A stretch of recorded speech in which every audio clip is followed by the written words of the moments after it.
Jérôme Giguère de chez Premier Tech, pour ceux qui ne me connaissent pas. Alors, je suis ici aujourd'hui pour vous parler de notre fameux gazon. Qu'est-ce qu'on y fait? Qu'est-ce que c'est? Écoutez, le gazon, c'est pas nécessairement juste beau, c'est aussi un capteur de poussière, c'est aussi relaxant, à l'aide au contrôle d'érosion quand on a un bon système racinaire. Et si je peux vous donner des trucs pour, je vous dirais, l'entretenir, bien écoutez, c'est fort simple. Alors, lorsque vient le temps de choisir notre semence, il faut faire attention, je vous dirais, à la qualité. C'est comme lorsqu'on va cuisiner une bonne recette, on les fait avec les bons ingrédients.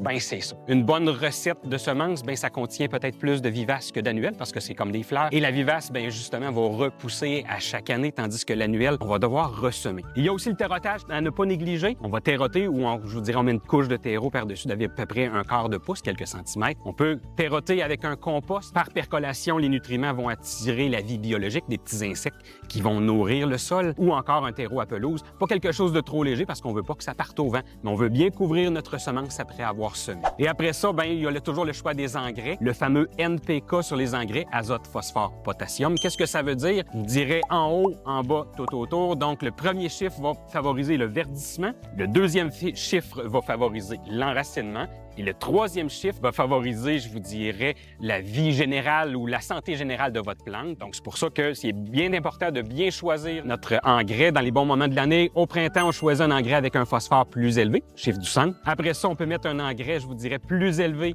au niveau du premier chiffre durant l'été pour avoir un verdissement. Et à l'hiver, le dernier chiffre plus élevé pour favoriser, je vous dirais, une bonne hivernation de votre gazon. Et lorsque notre gazon vient jaune en plein été, on ne met pas d'engrais. Votre gazon va tomber en dormance. Et lorsque les pluies vont revenir, bien, votre gazon va reverdir. Alors, merci beaucoup. J'espère que ces petits conseils-là vous ont aidé.